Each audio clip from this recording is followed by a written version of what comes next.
ay dadanas ng dakilang kapighatian. Sangayon po ba tayo? So ngayon pa lamang ay nakikita natin ang sitwasyon sa kanilang bansa na talagang hindi sila pinatatahimik, ano?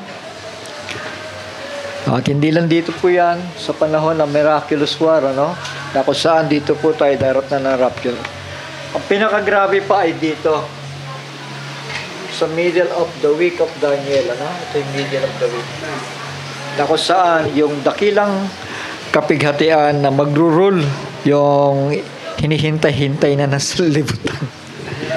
Yung 666. Sino pa naniwala doon? Yung Antichrist ay magro-rule for 3.5 years at maraming bawal doon kapag hindi ka sumasang-ayon sa kanilang samahan, mga anak, mga kapatid. Magro-rule ang isang emperor. Hindi na po ito. Dahil tatahimik ito pagte-take over ang isang emperor. Kung paano sa panahon ng Middle Age, mga anak, na ang nag-rule sa panahon na yan ay isang emperor na tinaguri ang Antikristo. So ngayon po ba tayo? Shall we say amen? So salamat sa Panginoon dahil hindi tayo bulag sa bagay na ito dahil patuloy tayong minumulat ng Panginoon sa lahat ng katotohanan.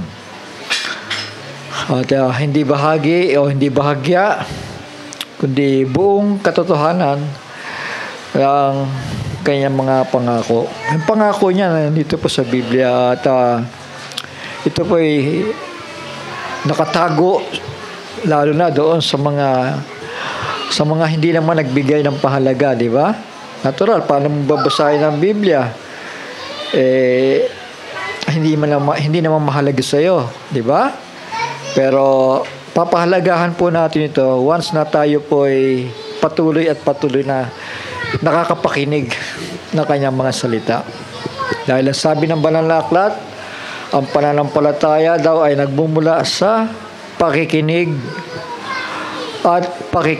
ng salita ng Diyos. So hindi once, hindi twice, kundi patuloy po 'yon. Habang tayo nag-iintay na magaganap ang mga bagay. At hindi naman tayo maiinip dahil maraming bagay na ang natupad sa banal na kasulatan. Tama? Shall we say amen? Alam niyo ba ang history at ang Biblia ay nakaparallel yan, ano? Amen? Kung ano ang nangyayari sa history, yun din ang inihuhula ng banal na kasulatan. Kaya hindi tayo naiinip dahil kung ano yung panahon ng ito na kinabubuhayan natin, ito ay nagpapakita ng mga palatandaan. Alam niyo ba yun? Palatandaan ng pagparito ng ating Panginoon. Dahil tayo po ay mga tao na nabubuhay sa tinatawag po na end time. Shall we say amen? And ito na po yung katuparan dahil ang aklat ng pahayag, the book of Revelation na isinikreto sa mahabang panahon, 96 AD na nakita ni Juan yan, ano?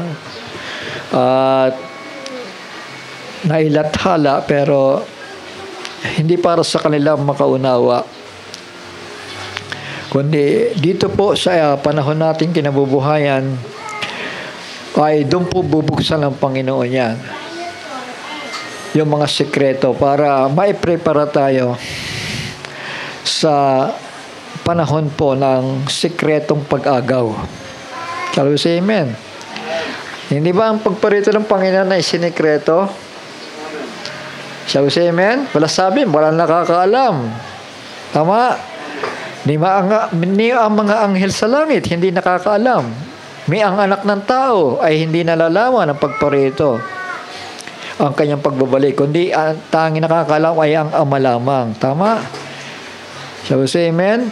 Ibig sabihin, sinikreto yun para hindi po ito ma-kopya o ma-contaminate ng kaaway. Dahil lahat ng halos yata ng katuruan sa Biblia ay pinagsisikapan ng kaaway na ilihis, ano?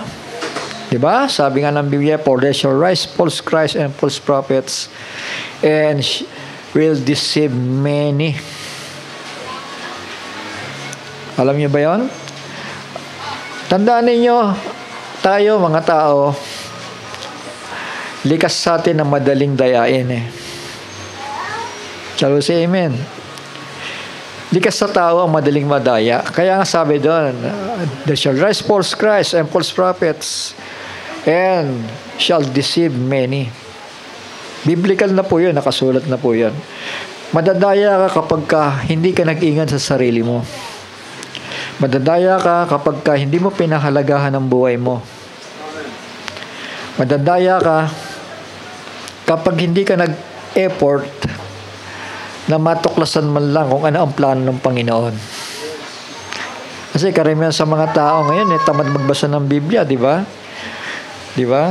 Ayaw nila halos magbasa. Isa pa talaga, mahirap talaga intindihin. Pero, kung kaawaan tayo ng Diyos, nandun po ang 5 opisina eh.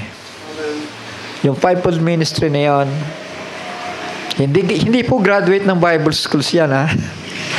Mga sinugo ng Panginoon para makaunawa po tayo ng Biblia. Alam niyo yung 5 na yan? Apostles, prophets, evangelists, pastors, and teachers. Hindi po nagbabago yung programa ng Panginoon. Dito sa 5 manggagaling para tayo makaunawa ng banal na aklat. Shall we say amen? Bukod pa doon sa major ministry. Pero prophets and apostles pa rin. Shall we say amen? Walang papa. Tama. Dahil ang Pope, yan lang sa panahon ng 800th century lang nagsimula yan. Sa Italy, sa Roma. At may mga bahagya silang ginaya sa mga bishop ni Israel o sa mga sinulat ng mga alagad. Pero bahagya. Ang kailangan natin ay buong katotohanan, mga anak. Yung tinatawag pong unadulterated word of God. Yung puro. Dahil maraming mandaraya nagdadamit ng damit tupa. Pero in reality, sila'y mga lobo na maninila. Amen? Kaya dobleng pag-iingat, mga anak. Yan ang kailangan. Sabi nga, huwag tayong tumulad sa mangmang, kundi tumulad tayo sa matalino. Pasensya na kayo. Nakasama yata yung parang bumara yung asin eh. Nag-toothbrush ako ng asin para nandito pa rin yung asin. Ewan ko ba? Kanina pa. Hindi ako makakanta.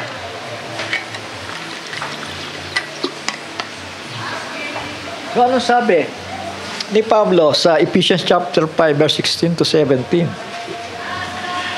Na inyong samantalahin ang panahon sapagkat ang araw ay masasama. Tama ba to? Ang araw na ay masasama. Tama ba? Kailan lang, isipin niyo yung bagyo na yan, Ang daming sinalanta. Hindi lang pala dito sa Pilipinas. Sa Spain, mas grabe. Tama yung sinabi ni Brother Johnson. At habang ang gera naman sa Middle East at yung pagbabanta ng gera, patuloy yun, mga anak. Wars and rumors of wars, patuloy yun. So yan ang palatandaan natin. Tama? Na tayo, na mga nag-iintay sa Panginoon, ay namamalas yung mga bagay na yan, nang ibig sabihin, pag yan ay nangyayari na, darating na ang panahon ng katubusan ng ating physical na pangangatawan. So, ito, na nagsasaper, nagdurusa to eh. Tama, nagdurusa pa rin, di ba? Shall we say amen? Doon, mangyayari po yung from mortal to immortal, magpapalit po tayo at sasalubong sa alapaap sa siping ng ating Panginoon. Sige po, bago po ako magtuloy-tuloy, manalangin lang tayo sandali, mga anak. Yumuko tayo. Ama namin, banal at makapangyarihan sa lahat, muli minsan pa, Panginoon, hinihingi namin ang iyong patnubay sapagkat wala kaming magagawa, Panginoon, sa ganang amin. Hindi sa mga tagapakinig man, Panginoon, maliban na ikaw ay lumagay sa aming kalagitnaan, manahan sa aming mga puso, sa aming isipan, Panginoon, at doon buksan mo ang mga tagong bagay sa iyong mga salita na inilihim buhat pa ng una. As ikaw na nangako na darating ang mga panahon na hindi ka na mangungusap sa pamamagitan ng malalamang pananalita, kundi sa pamamagitan ng mga salita na madali naming maunawaan. Nawa, O Diyos, ang manaming banal na nasa langit, naway buksan mo ang aming unawa, buksan mo ang aming puso, bigyan mo kami ng pagnanasang maunawaan ka, sapagkat sa pamamagitan ng salitang ito, Panginoon, ay kami malilinisan. Opo, Panginoon, ayon sa iyong sinabi na sila'y pakabanalin mo sa iyong mga salita, ang salita mo ay katotohanan. Pakabanalin mo po kami, Panginoon, pakalinisin mo po kami ng iyong mga salita. Kami po'y sumasampalataya na ito ay katotohanan. At sa araw na ito, mangusap ka sa pamamagitan ng iyong lingkod at pagpalain ang araw na ito. Sa pangalan ng aming manunubos na si Yahshua HaMashiach, ang aming Panginoon at tagapagligtas, ang bugtong na anak, ang banal na Israel. In the name of Yahshua HaMashiach, we pray. Amen and amen. Shall we say amen? Yahshua, HaMashiach. Sa English ay Jesus Christ, the Anointed One. Naintindihan natin? Ginagamit po natin kasi yung original kasi yan ang pangako na ibabalik po tayo sa original di ba? At yung mga simbahan sa Israel na hindi makatotohanan o may bagyang katotohanan ay aalisin na po doon ng Panginoon. Through the two prophets ministry, Moses and Elijah, the same anointing ay muling gagamitin ng Panginoon sa bayang Israel. Dahil hanggang ngayon, bulag pa rin sa Israel. Tama ba? Wala silang kamalayan patungkol sa Mesaya. Patuloy pa rin lang itinatanggi si Jesucristo. Pero hindi nila alam, dumaan na sa kanilang harapan yung kanilang hinihintay na Panginoon at tagapagligtas. Buwan pa ng lumang tipan, mga kapatid, sa Old Testament, hinihintay na nila ang pangako Mesaya. Pero nung dumaan sa harapan nila at nagbasa ng 8 aklat at sinabi, sa oras na ito ay natupad ang kasulatan. Mga kapatid, sila yung unang-una pang tumanggi. Shall we say amen? At nung pinapili, sabi ni Pilato ba yun? Sino ang pipiliin ninyo na palalayain? Yung dalawang may kasong ng pagnanakaw o ang Kristong ito. Mas gusto pa nilang piliin si Barabas, kung di ako nagkamali, di ba? Palayain si Barabas at ipako siya sa krus. So yan ay malinaw na pagtanggi nila sa kanilang Mesaya. Tama? Shall we say amen? Kaya si Israel nagsasuffer hanggang ngayon. Tama. Ang Pilipinas ba dumanas ng giyera? Hindi naman lagi, di ba? Ang malala lang ng World War II. Yun lang ang naalala ko sa mga kwento na matatanda. Pero hanggang ngayon wala akong alam. May mga bahagya doon sa Mindanao. Pero religious war yun. At si Israel, na pinakamaliit na bansa, nandun, pinaikutan po siya ng kanyang mga kaaway. Dahil may mangyayari, mga kapatid, may gustong ipakita ang Panginoon para linisin yung kanyang pangalan. Dahil ito, tutulong din sa kanila. Yan din ang tutulong sa kanila, mga anak. At si Israel, bagamat ngayon, yung mga mangangaral doon ng Gospel of Christ, tinataboy nila ngayon. Alam niyo ba yon? Di ba? Tinataboy. Sinasaktan. Yan ay kadahilanan ng pagtanggi nila kay Kristo. Ayaw nila maririnig ang pangalan nito Shall we say amen? Ngayon, naiintindihan na natin kung ano ang nangyayari. At mapalad tayong mga tinawag na mga maruruming hayop. Diba? Yan ang turing sa atin ng mga Israel Mga maruruming hayop, pero ang hindi nila namalayan, na nasa atin ang biyaya. Tinanggap natin ang biyaya. Through the apostle for the Gentiles, si Pablo. Isa siyang Hudyo, pero Roman citizen. Under Gamaliel. Siya po ang sumulat ng mga Gospel of Christ. Shall we say amen? Siya yung pinakamaraming sulat dito.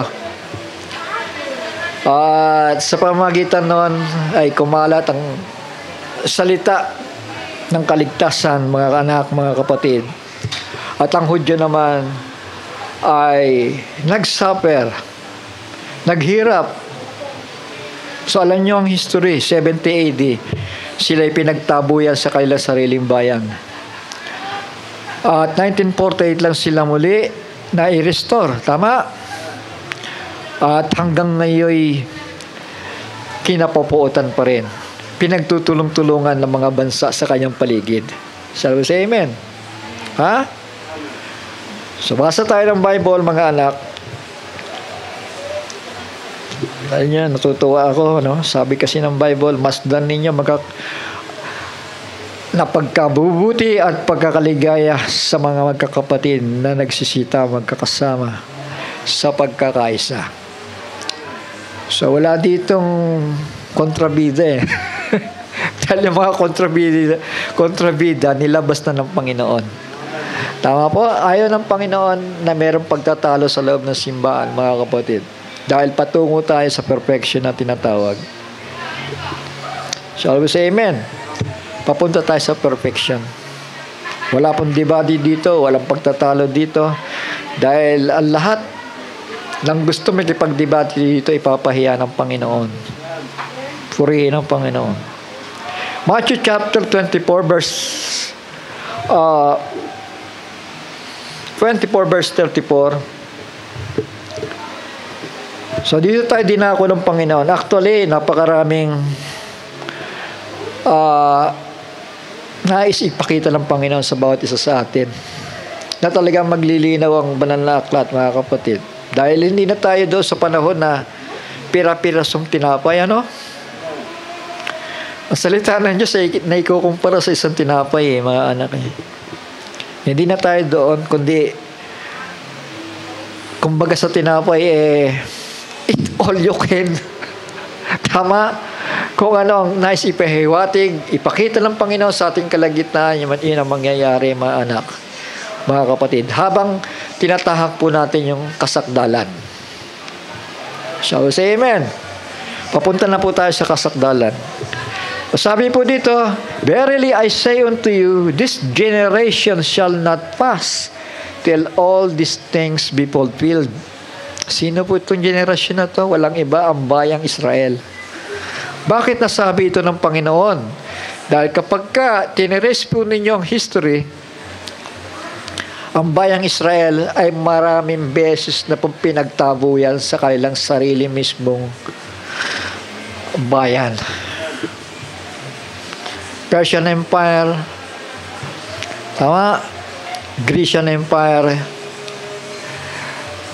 Yung panahon ni Nebuchadnezzar, Babylonian Empire, Roman Empire, at iba-iba pang mga kaaway, mga kapatid.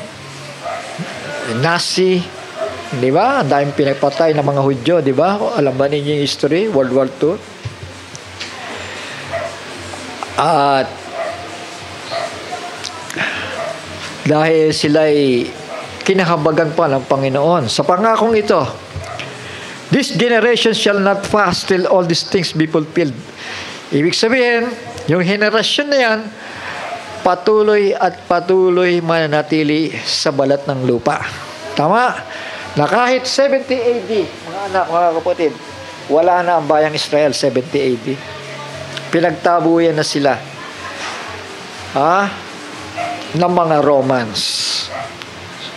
Sa lahat ng dako, ginawang alipin. Pero meron din naman pinalad at sila yung mga nagamit sa panahon naman ng restorasyon ni Israel. So yun ang magiging susi. Yung mga Zionist na yon, mga anak, yung mga Israelita na may nabigyan ng panunungkulan sa bawat bansa. Sa Amerika, di ba, marami mga senators dyan ng mga karamihan na Hudyo, di ba? Kaya nga, sa panahon ngayon, talagang ang Amerika ay sumusuporta sa Israel. Tama? Kaya ang Israel ngayon, mga kapatid, nahihirapan yung mga Muslim nations na itumba siya dahil sa support pa rin ng Amerika. Tama po? Dahil makapangyarihan ng Diyos para maingatan sila, di ba? Na kahit ibang bansa, mga kapatid, ay pwede silang tulungan para ipakita kay Israel yung kanyang kahinaan na hindi niya kayang mag-isang laban na ito. Kailangan magpakumbaba siya sa Panginoon. Tama? Para ang Panginoon naman ay hihipo sa mga bansa na yan na superpower para ipagtanggol naman sila. So, ganun ang nangyayari ngayon, mga anak. This generation shall not pass till all these things be fulfilled. Ano yung till all these things be fulfilled? Yung pangako ng kaligtasan sa kanila. Tama? Kasi ang tinutumbok lang dito, this generation, habang si Kristo nakatingin sa mga Israelita. Tama? Tandaan ninyo, si Kristo ay nangaral sa Israel lamang, di ba? Tama? Hindi siya lumabas ng Israel. Pero nangyari lang ang paglabas ng gospel nang tumanggi si Israel. At yan ay sa panahon na ni Apostoles Pablo, si Kristo po ay nandoon na po sa kanyang luklukan ng biyaya. Tama po? Tinawag natin Throne of Mercy. Nandoon po siya na namamagitan, ipinipresenta sa Ama yung kanyang banal na dugo para ipakita na tayo'y kanya nang tinubos. Shall we say amen? Shall we say amen? When I see the blood, I will pass over you. Kaya tayo nilalagpasan Tama? Ng mga salot. Samantalang si Israel, oo nga, pinagyaman sila. Pero dahil sa kanilang pagtanggi, mga kapatid, may kalakip na parusa para sa bayang ito. Tama po? Lahat ng kasalanan ng ginawa ng tao, may kalakip na nahatol yan. Kaya sabi ng Panginoon may ilan na nakakatayo dito at sila'y kailanman ay hindi dadanas ng kamatayan hanggang sa pumarito ang anak ng tao. Sangayon ba tayo? Muling magbabalik ang Panginoon at mayroong mga darat na nabuhay. At ang mundong ito, mga kapatid, ay dadanas naman ng dakilang kapighatian. Bakit? Dahil po yan sa kanilang pagtanggi sa preparasyon na inihanda ng Panginoon. Shall we say amen? Hindi ba sabi ng Biblia, the Lord will descend from heaven with a shout? Message po yun, shout na yun. With the voice of archangel, message pa rin yun. And with the trumpet of God, yung tatlo na yan, puro mensahe yan. Hanggang sasapitin natin ang pagpapalit ng katawan. Now, tilanggihan nila yan. Kaya marami ngayon mga anak, mga kapatid ko, na nasa daigdig ng Kristyanismo na hindi mapapasama sa pangakong rapture. Tama yung sinabi ni Brother Johnson kanina eh. Kasi parang doon lang sila umiikot sa mga programa ng tao eh. Di ba? Ngayon nga, napakaraming iba't ibang uri ng pamamaraan ng pananampalatayang Kristyanismo eh. Napanood ba ninyo yung nagtatawanan at walang wakas na tawanan? Di ba? May mga believer daw sila pero walang ipinangaral eh. Kundi nagtatawanan na nagtatawanan eh. Matatapos na yung service, mag-uwi na, nagtatawanan pa rin. Sino nakapanood nun? Ba'y matitisod ka kung ikaw ay mananampalataya sa banal na aklat. Dahil makikita mo yung mga tao na yan, nagbabasa ng Biblia, tawanan ng tawanan, hanggang mag-uwi at tawanan ng tawanan. At yung sinasabi nila na power of the Holy Spirit daw, power of the Holy Ghost, ginaganyan lang yung kamay. Mga kapatid, kinukumpas lang yung kamay, nagtutumbahan na yung mga tao eh. Kaya sabi ko kanina mga anak, mga kapatid, ang tao, napakadaling madaya. Lalo na kapag nagsasalita, napakagaling. Ang daming nadaya dyan. Hindi ka kailangan maging magaling sa pananalita. Kailangan maging totoo lang yung sasabihin mo. Shall we say amen? Kailangan maging makatotohanan ka lang. Kaya nga, hindi pinag-uusapan dito yung yung tinapos ng isang tao para mangaral na salita ng Diyos. Yung mga alagad nga, hindi ba? Yung mga mangingisda, ali kayo. Tigilan ninyo muna yung pangingisda nyo at gagawin ko kayong mangingisda ng tao. Shall we say amen? Tao ang pinangingisda, mga anak, mga kapatid. Ibig sabihin, nilalagay sa bangan ng ating Panginoon. Yung mga tao na yan na may pananampalataya sa kanilang mga puso. Mga tao na may mapagkumbabang puso. Alam po ninyo, napakahirap mangaral. Totoo yan. Dahil sa 1,000, siguro isa lang dyan yung may mapagkumbabang puso. Naniwala ba kayo? O sa 1,000,000? Di ba sabi ng Biblia, many are called but only few are chosen? Di ba? Yung iba nga, mga tinawag na eh. Talagang nakakilala na, no? Nakaalam na. Hindi naman nakakilala totally yun kasi alam natin, pansamantala. Pero yung mga pinili, only few are chosen, sila yung mananatili at hindi tatanggi sa salita ng Diyos. Hanggat binabasa mo yan, hindi sila tatanggi. Pero marami akong kakilala, mga pastor na. Basahin mo ang Biblia, mga anak, mga kapatid. Bagamat binabasa mo at napakalinaw, sasabihin pa niyan, walang ganyan. Mga kapatid. At meron naman, nakaalam lang ng konti, akala mo alam na ang buong Biblia. Napakadelikado. Bago natin ipaglaban ng isang bagay, kailangan sigurado tayo. Tama? Kailangan may katiyakan tayo. Dahil baka ang ipinagtatanggol lang natin ay yung simbahan. Hindi yung aral ni Kristo. Tama po? Amen.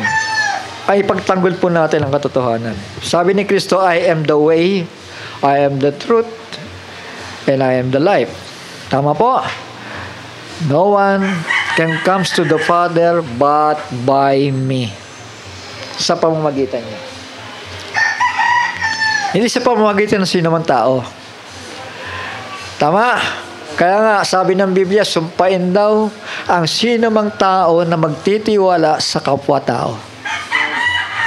Abay, marami ngayon kapag magaling ka mag-English, magaling ka magsalita, magaling ka mag-deliver, magaling ka magdetalye dahil yung sasalitain. Abay, binabantayan yung dila ng tao eh. Maririnig mo, napakagaling talaga magsalita ni pastor. Ang husay niya magpaliwanag. Hindi po ganon. Pagka ganon lang, attitude ng isang tao, deceive ka. Dahil ang mga mangangaral ng Diyos, mga simpleng tao yan.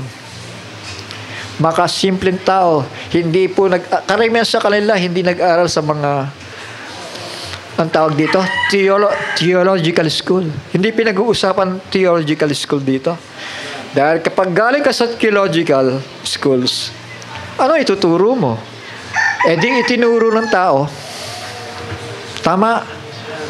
Pero dito mga kapatid, kapag may pagkatawag ka, mahayag at mahayag ang kapangyarihan ng Diyos sa isang simpleng tao. Shall we say amen? Simpleng tao po ang hinahanap ng Panginoon para siya ay maluwalhati. Shall we say amen? Hindi po yung mataas na pinag-aralan. Yung pinakasimple, yung mga taong walang magagawa, walang kakayanan, yan pinipili ng Panginoon. Pero pagdating sa unawa, pagdating sa kapahayagan, mga kapatid, mapapahiya ang kahit sinong matalino. Di ba? Di ba? Sabi ni Pablo, hindi ba pinili ng Panginoon ang mabababa? Pinili niya ang mga mangmang para ipahiya ang mga pantas at matatalino? 1 Corinthians chapter 1, doon nyo po mababasa yan, mga anak. Mga simpleng tao. Dahil yung mga simpleng tao na yan, may takot sa Diyos yan. Alam nila na wala silang, helpless sila. Kung wala ang Espiritu ng Panginoon na naghahayag sa kanila. Sa kanilang mga labi. Mahirap mangaral. Noong araw, sabi ko, Lord, maliban na makabuo ako ng outline na nakikita ko at tiyak ako na ito'y maitutuloy sa Biblia at mga totohanan. Maliban na mangyayari yon, mangangaral ako. Pero kapag hindi nangyari, hindi ako mangangaral. Yun ang sinabi ko sa Panginoon. Pero mapilit ang Panginoon. Talagang pilit ako inilalagay, hindi nga ako nagdi-deliver ng message, pero yung mga gifts, yung prophesying, nararamdaman ko na ako ang kinakausap ng Panginoon. Kasi sinikap ko na tumayo sa harapan ninyo, mga anak, para sa mga anak na ngayon pa lang nakakakilala sa akin. So yun po, hindi po ako nag-aral sa mga theological school. Pero nung matuklasan ko ang liwanag, ang katotohanan, ako na mismo lumapit doon sa mga guru na yon. At doon nakipag-sharing ako sa kanila at ibinahagi ko yung katotohanan. Kasi ang kailangan lang natin katotohanan, di ba? Kaya ang daigdig ng kaiglesia-hanan, mga kanak, ang laki ng pagkalihis eh. Saan ka nakakita ang Diyos ay hinati-hati? Di ba? Hinati-hati nila ang Diyos eh. Sabi nila, isang buong Diyos yan. Pero hati-hati yan. Isa yung Ama, isa yung Anak, isa yung Espiritu Santo. Tinapyas-tapyas na yung Diyos. Tama ba? There is only one God. At sabi ni Kristo, God is a Spirit. Tama? And they that worship Him must worship Him in spirit and in truth. Kaya pag sumasamba ka, malayo sa katotohanan, hindi yan tinatanggap ng Panginoon. Kasi sasabihin lang naman ng Panginoon, bakit hinati-hatiin nyo naman kami? Alam nyo naman na there is only one God. The Father of all creation. Tama? The Father of all creations. Sino yun? Yung ating Ama sa langit. Shall we say amen? Alam niyo, napaka mahalaga na makilala unang-una na isang mananampalataya kung sino yung kanyang sasambahin. Shall we say amen? Mahirap nang sumasamba tayo. Iniisip natin, tatlo yan eh. Isa yung Ama sa kabila, yung anak. Eto na, may Espiritu Santo, dikit-dikit yan. Mga anak, there's only one God. And one mediator between God and man. And that is the man, Christ Jesus, our Redeemer. So say amen. The kinsman Redeemer. Yung Ama, may tatay siya sa langit eh. Yung kanyang tinatawagan eh. Tama? Diba? Sabi niya, Ama, naway lumakpas sa akin ang sarong ito. Dapat wag ang kalooban ko ang masusunod kundi ang kalooban mo, Ama. Shall we say amen? Naging masunurin sa Ama. Kaya pinamanahan ng higit na mataas na pangalan at kaluwalhatian si Kristo. Isipin po ninyo, pinanahanan siya ng Ama. Yung Diyos na hindi nakikita, pinili siyang lugar para sa lugar na yan sasambahin, pupurihin, itataas ang pangalan ng ating Panginoon Diyos. Nasa Kanya. Naintindihan natin? Sabi ni Tomas ba yan? O Felipe, ipakita mo sa amin ang Ama at itisukat na sa amin.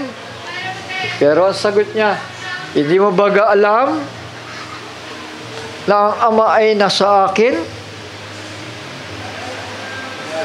Ang mga salitang ito ay hindi nanggagaling sa akin? Ang mga himalang ito ay hindi nanggagaling sa akin, kundi nung Ama na nasa akin. Napakahalaga nito kasi ang pagsamba sa Panginoon, mga anak. Sabi nga, worship God in spirit and in truth. Tama po? Dahil mas acceptable ka, sigurado na yon kapag ka sumasamba ka sa espiritu at katotohanan. Tama? Kasi marami ngayon sumasamba sa espiritu lang eh. Shall we say amen? Hindi naman sila sumasamba sa ribulto. Hindi naman sila sumasamba sa tao. Pero ang tanong, asaan ang katotohanan? Shall we say amen? Ang mahalaga, sambahin ang Panginoon sa espiritu, sa langit, at may kalakip na katotohanan. Yun ang katanggap-tanggap. Ha? Shall we say amen? Yun ang katanggap-tanggap sa Kanya, mga anak. Kaya si Israel, napakakawawang bansa. Bagamat mayaman, dahil pangako naman niya, payayamanin sila eh. Ang purpose lang naman niya, ma-restore sila. Yung lupain, maibalik. Pag naibalik yung lupain, nag-iintay ang dakilang kapighatian. Shall we say amen? Bayad nila yun sa kanilang pagtanggi. Shall we say amen? May dakilang kapighatian. Wala na tayo dito. Dito tayo, inakyat tayo ng Panginoon. Di ba? At lilitaw ang dalawang propeta dyan. With the spirit and anointing of Moses and Elijah, sila yung magtuturo sa Israel. Isipin po ninyo, anointing and power of Moses and Elijah, ipapakita nila yung kapangyarihan ng Diyos sa bayang ito. Ang mga Israelita naghahanap ng himala eh. Di ba? Diba? At ang mga hintil naman, naghahanap ng karunungan. Ganon tayo, di ba? Ang hinahanap natin yung karunungan. Magaling ba yan? Mahusay ba yan? Wise ba yan? Nag-aral ba yan? Ganon tayo, di ba? Pero mga Hudyo, ang hinahanap nila ay kapangyarihan. Power, tama? Kaya, paano sila mapapaniwala na ang daming mga religious group do pupunta sa Israel? Paano sila mapapaniwala? Kasi ang mga Hudyo naghihintay ng power. Maniniwala lang kami kung yung sugo na yan, katulad ni Elijah, nagpababa ng apoy. Ay, maniniwala lang kami kung yung sugo na yan kagaya ni Moises. Yung tubig ay gilawang dugo. So, ganun ang mga Israelita They're seeking for signs, mga kapatid. Naghahanap sila. Pag kami lumitaw doon, propeta ka ba? Sige nga. Gawin mo yung ginawa ni Elijah. Gawin mo yung ginawa ni Moises. Kaya, mga kapatid, yung mga Kristiyanos na nagpapatotoo doon, hindi nila matanggap na sila'y mapahikayat sa mga taong ito. Dahil, ang iniintay talaga ng Israel yung mga himala. Kaya lilitaw po yung dalawang propeta na yan. Hindi yung original na Moises at Elijah, kundi the same power and anointing. Para malinawanag sa inyo, mga anak. Sa panahon na yan, ng 3.5 years, ipangangaral ang gospel of Jesus Christ na kanilang tinanggihan sa panahon ng Church Ages. Shall we say amen? Kasi tayo lang na nagana dito 1948 nga lang sila na-restore, tama? So, ibig sabihin, paano may pangangaral sa Israel? Nagsipangalan sila, 1948 lang sila naging bansa uli. Kailan sila giniba? 70 AD. Tama? So, ang pangangaral, kung practicality ang pag-uusapan, hindi ka makadirect kay Israel, tama? Kasi nakapangalat sila sa buong mundo Dahil sa kanilang pagtanggi sa kanilang Misaya. So tayo naman, nananagana tayo. Kasi ang dealing ng Panginoon, yung anointing, yung power, yung kaligtasan. Hindi ba sabi doon, repent and be baptized every one of you in the name of Yahushua, Messiah. Sa English po ay Jesus Christ. For the remission of sins. Doon ka lang pala mapapatawad ng kasalanan. And you shall receive the gift of the Holy Spirit. Yung banal na Espiritong pangako, matatanggap mo yun kapag nabautismo ka sa pangalan ng nabayubay sa krus. Kaya nga, i-search ninyo ang Biblia, walang binautismo sa pangalan ng Ama, Anak at Espiritu Santo Dahil yun ay utos pa lamang yun. Nasabi doon ng Panginoong Jesucristo, bautismuhan niyo sila sa pangalan ng Ama, ng Anak at ng Espiritu Santo. Pero yung tatlo na yun, mga kapatid, yung pangalan ng tatlo na yun ay nakapangalan kay Yah. Sino siya? Si Yahweh. Dahil lahat ng mga nilikha sa ibabaw ng lupa at sa langit ay nakapangalan sa Kanya. Shall we say amen? Kaya nga ang bautismo, para lamang ito magkaroon ng bisa, is in the name of Yahushua HaMashiach. Shua means Savior. Yah is the short form of Yahweh. His name is Yah. Psalms chapter 68 verse 4. Mga anak, napakahalaga nun. Repent, magsisisi, magpapabautismo, sa pangalan ng Panginoong Jesucristo sa ikapagpapatawad ng kasalanan at tatanggapin ang banal na Espiritu sapagkat ang pangako ay sa inyo, si Israel, yung unang pangangaral, at sa kanila na nasa malayong lupain. Tayo yun. Shall we say amen? So ituloy ko. Ito ang palatandaan. Sa verse 36 ng Matthew 24. But of the day and hour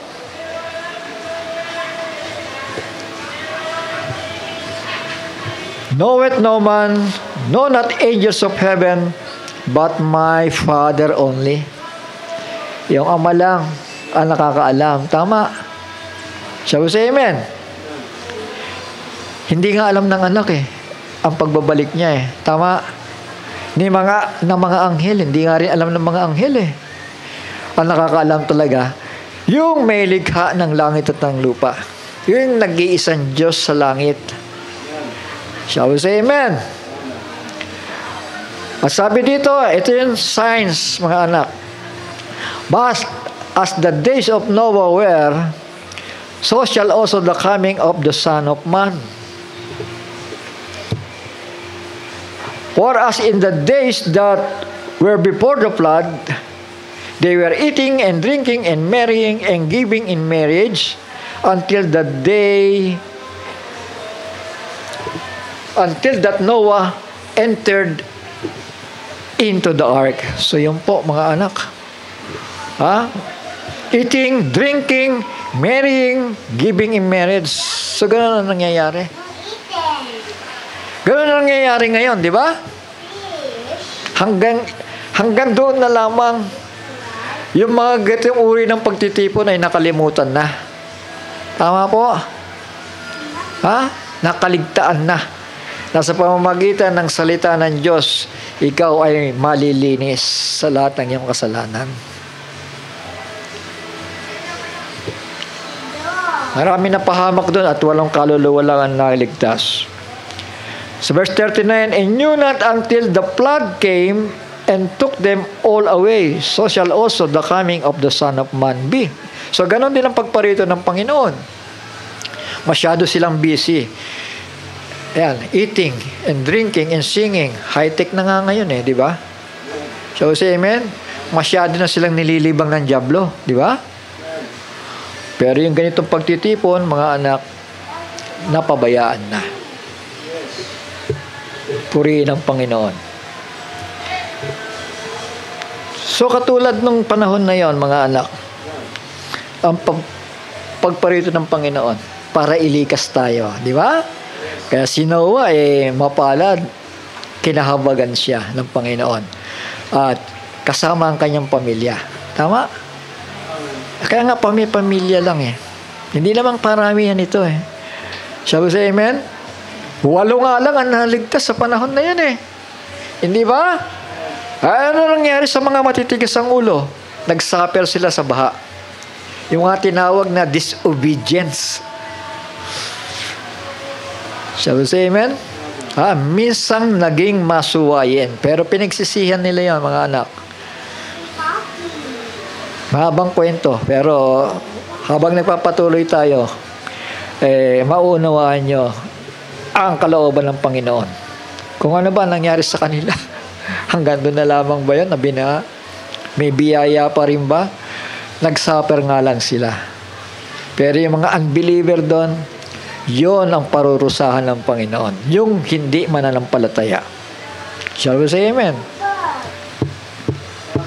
Yung hindi mananampalataya. Yun lang importante na hindi kailangan mawala sa tao. Yung pagtitiwala at pananampalataya sa Diyos. Kasi pag nawala yon, umanda ka dahil sa bunga ng iyong mga gawa, sa kawalan mo ng pananampalataya, diyan ka hahatulan. Shall we say amen? Diyan ka hahatulan. So ito, verse 40, then shall two be in the field, dalawa, nagsasaka. The one shall be taken and the other left. Di ba? Magugulat na lang. Nasaan yung kapartner ko? Nawala. Verse 41, two women shall be grinding at the mill. The one shall be taken and the other left. Pareho. Ito naman, sa makinarya. Nagsisigiling sa isang gilingan. Ang isa'y kukunin at ang isa'y iiwan. So, ganun po ang pag-agaw. Yun po ang sign ng rapture. May mga nawawalang kaluluwa. May mga nawawalang tao. Dahil nagpapalit sila ng katawan Tama? Sabi sa amen? At yan ba mamamalas? Malalaman natin, matutuklasan ba ng mga naiwan? Matutuklasan nila kasi nawawala nga Shall we say amen? Di ba ganun na lang yun, nawala at pagkatapos hindi na hinanap. Siyempre, hanapin nila. Nasaan yung mga taong ito na nawawala? Walang kamalayan ng mundo, mga kapatid, na sila kinuha na ng Panginoon. Shall we say amen?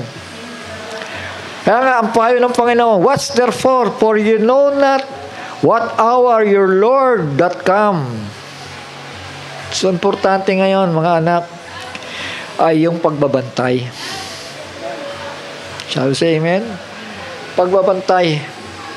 Hindi na tayo after just sa mga bagay ng salibutan. Pwede tayo mag-enjoy. Paminsan-minsan sa buhay natin. Hindi naman masama magsaya, di ba? Bahagi natin yun, sabi ng Ecclesiastes, di ba? Bahagi ng buhay natin yung magsaya. Ang wag lang natin pababayaan yung magpasalamat sa kung ano ang binigay ng Panginoon. Para tayo mabuhay ng sabihin natin, dissenting buhay. Tama po? Shall we say amen? Amen. At ito, mga anak, itong kagandahan. Ang napuri dito, no? Sabi dito, but know this, that if the good man of the house had known in what watch the thief would come. Si Kristo ay darating na tulad sa magnanakaw, tama ba? Ibig sabihin, wala nakakaalam. Biglang darating yung magnanakaw na yan, di ba? Ganon ang pagparito ng Panginoon. Itutulad lang, hindi naman ibig sabihin si Kristo ay magnanakaw. Tama ba? But notice that if the good man of the house, sino ito? Yung nagbabantay sa kanyang mga mahal sa buhay. Yung nagmamalasakit sa kanyang pamilya. That if the good man of the house had known in what watch the thief would come. So alam niya ang pagparito ng magnanakaw di ba? Tama ba? Alam ng good man of the house. Shall we say amen? Anong gagawin niya? He would have watched. Magbabantay siya. Tama. Dahil alam niya yung season Tama. Alam niya yung season ng paparito ng Panginoon. Pero yung oras at araw, sabi nga ng Biblia, hindi nga alam Tama. Oras at araw, walang nakakaalam. Pero yung season ng pagparito ng Panginoon, malalaman natin. Tama. Dahil nagbabantay yung good man of the house. Tama po? He would have watched and would not have suffered his house to be broken up. Alam nyo, ang tao ay napakadaling madaya. Baka mamaya may papasok lang dyan, mabait din. At mukhang kagalang-galang. Magtuturo ng Biblia. Kamukat mo sa dulo. Ituturo sa'yo, may 3 Diyos. Abay, naligaw ka na. Di ba? Tama po? Ligaw ka na. Dahil ang kaisipan mo hindi na sa requirement ng Panginoon. Di ba? Sabi ng Biblia, worship God in Spirit and in truth. Tama po? Spirit and truth. Kung nahaluan ka ng leaven, nahaluan ng libadura yung tinapay, aalsa yung tinapay. Ang kaisipan mo ngayon, nag-iintay ka sa Panginoon, expect mo, bababa yung magkakadikit na gano'n, Father, Son, Holy Ghost. Bababang gano'n yung 3 Diyos. Sila yung Diyos na hati-hati. Wala pong hati-hating Diyos. Constantine the Great, sa kanya po galing yung turo na yon. The Great Emperor. Dakilang mananakop. Isipin mo yan. Kaya lang, sinasakop niya, yung mga ari-arian ng tao. Yung kaharian ng Roma, mga kapatid. Pero si Kristo, sabi nga niya, hindi ito ang kaharian ko. Tama ba? Sabi niya, hindi pa ito ang kaharian ko. Dahil ang kaharian niya ay punong-puno ng kapayapaan at buhay na walang hanggan. Tama po? Shall we say amen? Pero yung Roma, konting mali mo doon, pugot ka. Pugot ng ulo. Ang instruction ng mga emperor, repent or be beheaded. Magsisisi ka, sasama ka sa aming samahan, o pupugutan ka ng ulo. So, ganon. Ganon ang panahon nila. Shall we say amen? Pero yung tunay na mananampalataya kay Kristo, ang order ng ating Panginoon, repent, magsisi ka, and be baptized, every one of you, in the name of Jesus Christ, Para ano? For the remission of sins, and you shall receive the gift of the Holy Spirit. For the promise is unto you, Israelites, and to your children, and them that are afar off. Tayo po, mga Gentiles, kasama doon. Kabilang tayo sa pangako. Tama? Hindi ba mabuti ang Diyos? Ha? Hindi lang siya Diyos ng mga Israel, kundi Diyos din siya ng mga Hintil. Purihin ang Panginoon. So itong hinihingi ng Panginoon sa verse 44, therefore be ye also ready. Baka lumagpas ako sa oras. Maghanda daw tayo. So ang kaligtasan pala ng tao pinag-aandaan, ano? Akala lang natin, matapos natin ni-receive ang Panginoon bilang Panginoon at tagapagligtas, period, bahala na. Baka bukas darating o sa makalawa darating. Pero hindi ganun eh. May signs and seasons. Shall we say amen? Yung pinaka-pinali, yung voices of the seven thunders. Pero, nandito tayo sa panahon ng shout message. Ibig sabihin, perfection message tayo. Shout.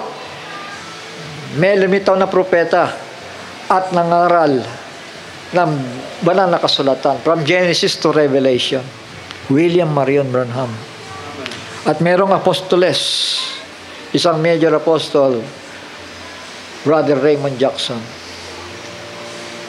Yun po ang pundasyon ng pananampalataya natin. Apostles and prophets. Huwag niyong kalilimutan yan. Hindi po yung mga tao na nanggaling sa theological school, sa Bible school, hindi po galing doon. Yun ay mga hinirang po ng Panginoon Diyos. Binigyan ng kapahayagan, ng unawa para makapangaral ng banal na salita. Purong salita ng Diyos. Yun ang kailangan natin. Dahil ang konting libadura sa tinapay, nagpapaalsa po yan. Tama?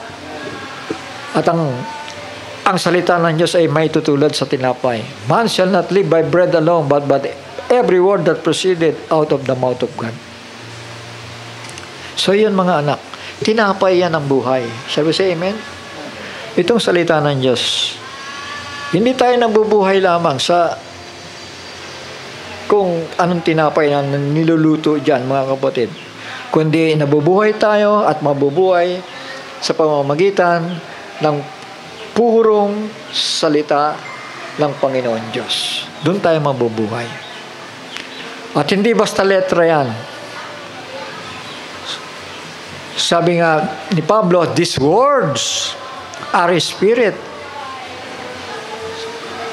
and they are life. Si Kristo po nagsabi nun, hindi pala si Pablo. This word that I speak unto you are spirit and life. Buhay pala yun, yung mga salita na yun. Tama? Shall we say amen? Na once tumagos sa puso mo, sa kaluluwa mo, sa isipan mo, buhay yan para sa'yo. Shall we say amen? Buhay yan. Kaya sa libutan, basahan mo ng salita ng Diyos, tatanggihan ka lang yan eh. Tatawanan ka lang yan eh. Pwede yung mga taong may likas na kapakambabaan. Ito po yung mga tinatawag eh. Alam niyo ba, before the foundation of the world hinirang na kayo ng Panginoon? Pinili na kayo ng Panginoon? Hindi niyo alam yon. Pero ang nakakaalam niya, yung Panginoon lang. Tama? Sabi nga ng Panginoon, hindi niyo ako pinili. Hindi niyo ako hinanap, sabi niya. Kundi ako ang humanap sa inyo. Tama ba? Shall we say amen? Ano ba magagawa natin? Kundi tayo tinawag ng Panginoon. Di ba? Maraming ang nagsisikap pero hindi nakakwalified Sabi nga, hindi sa kanya na hindi sa kanya na lumalakad, hindi sa kanya na tumatakbo, kundi sa kanya na kinahabagan. Ayun. Kinahabagan tayo Tama. Shall we say amen? Napaka maawain ng Panginoon. At inihanda niya tayo sa kanyang muling pagparito, mga anak.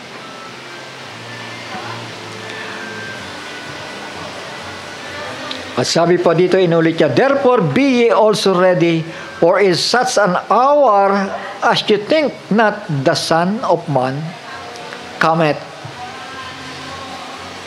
Di ba? Basta lang importante, handa ka. Tama. O baka darating ngayong oras na ito dahil andyan na yung mga signs. Importante doon, dahil wala nga nakakaalam ng oras ng araw, ang importante doon, handa ka. So say amen. Mayroon kang kapahayagan. Meron kang naunawaan. So say amen. Kasi ang mga kasulatan love letter ng Panginoon ito Tama. Para maihanda tayo sa kanyang pagparito. Tuloy ko lang pagbasa, mga anak.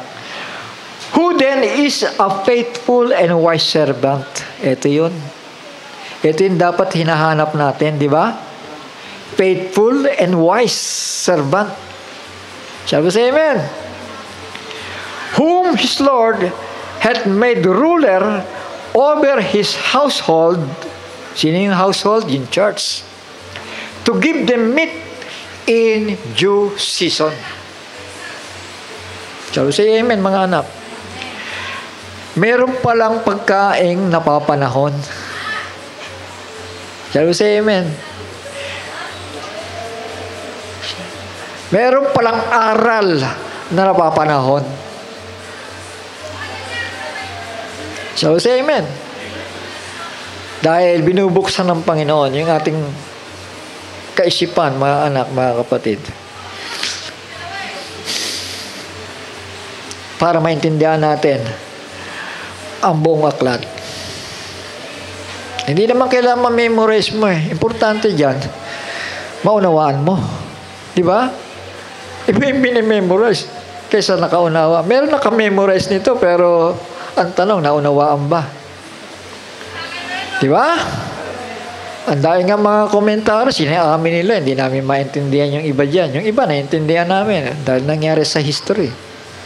Pero yung iba dyan, lalo na yung Book of Revelation, hindi talaga namin maintindihan yan. Kaya maraming takot sa Book of Revelation. Maraming ayaw. Nag-iingat sila kasi pananagutin sila ng Panginoon Pag sino mo magbawas, babawasan sa aklat ng buhay. Kung sino mo magdagdag, dadagdagan din ang salot. So magpasalamat tayo. Kaya dito sa 45 nagtatanong, who then is a faithful and wise servant, whom his Lord hath made ruler over his household, to give them meat in due season. So yun ang hahanapin natin. Tama? Yun ang kikilalanin natin sa buhay natin para mag-release ng mga unawa at pahayag o magtuturo sa atin ng banal na aklat, mga kapatid. Sabi sa 46, blessed is that servant whom his Lord, when he come, shall find so doing. Mga kapatid, yung pagparito pala ng Panginoon ay may mga taong ipinangangaral siya. Tama. Pansinin niyo ang daigdig ng Kristyanismo ngayon. Puro pamumulitika. Puro mga programa. Napapansin niyo naman yan Kapag wala na doon pagpapahalaga sa salita ng Diyos, sa kapahayagan, programa na yan ng tao. Tama ba? At huwag tayong umasa sa ganung bagay. Kailangan makargahan tayo ng unawa. Tama? Dahil yung kaisipan na to, ito yung kaluluwa Alam niyo ba yun? Yung kaisipan, yung unawa, nandiyan ang kaluluwa Soul, yun yung tinatawag na soul. Yung nature of the spirit. Yung five senses, nandun yan. Kasama yung kaisipan natin.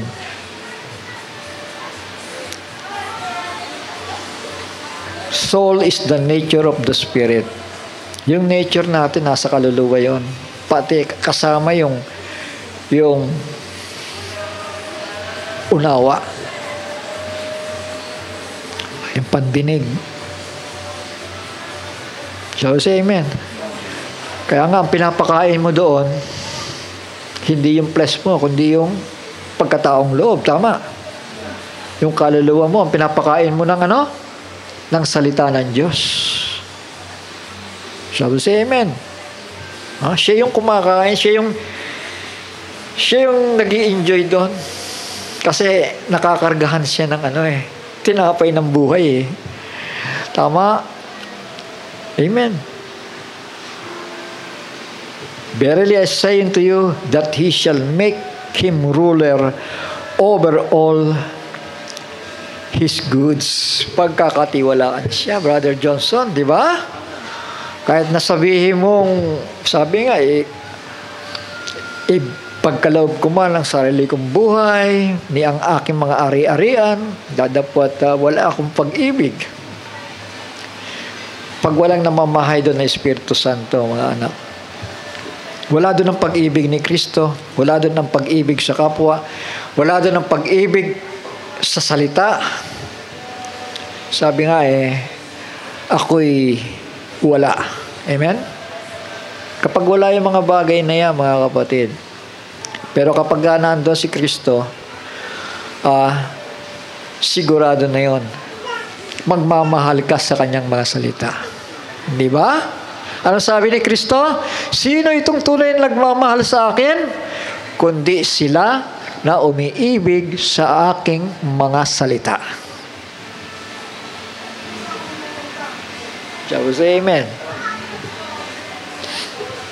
Salita ng Diyos. Ito po yung nakakatakot tanggihan Kasi sabi ng Panginoong Yesus, sino mang tumanggi sa mga salitang ito, ay ang mga salita ding ito ang siyang hahatol sa kanya. You see? So, say amen. Ang mga salitang ito na tinanggihan ninyo, ito ang hahatol sa inyo. Pagdating ng panahon. Pagdating ng Judgment Day. So, nakita natin kung paano si Israel parusahan ng Panginoon. Shall we say amen? Napakaraming beses inalis sila sa kanilang sariling bansa. Pero dahil ang biyaya ng Panginoon ay nasa atin, mga anak, napakapalad natin. Panghawakan po natin ito. At ipamuhay po natin.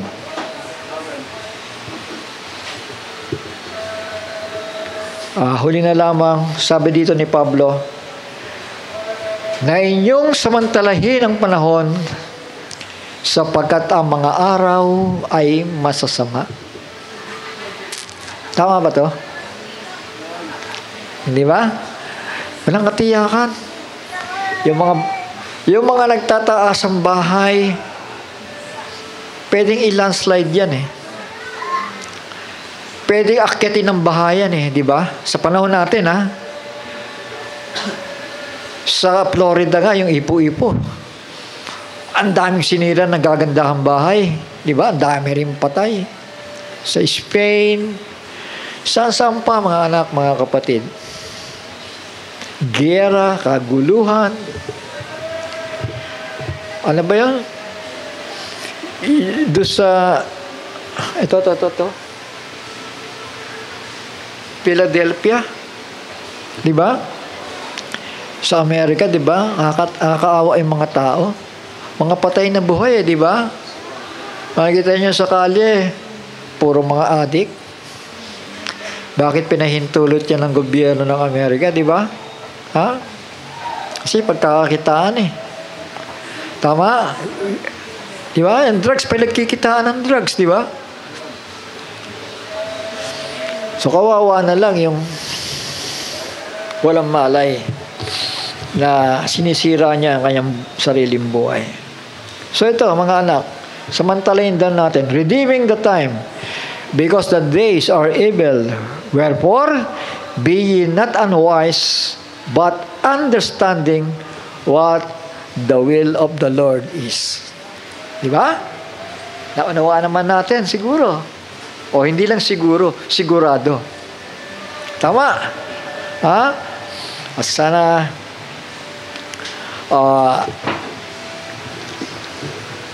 alam nyo, nangihinayang kasi ako na may mga pagkakataong kinokomfort tayo ng Panginoon. Ako'y nangihinayang sa mga hindi nakakarating, mga anak, mga kapatid. Pero so, kung anumang kadahilanan, ingatan sila ng Panginoon. Tuloy ko lang ng konti. Be not drunk with the wine, wherein in excess, but be filled with the Spirit, speaking to yourselves psalms, hymns, spiritual songs, singing and making melody in your heart to the Lord. Ano pa? Giving thanks always for all things unto God and the Father in the name of our Lord Jesus Christ.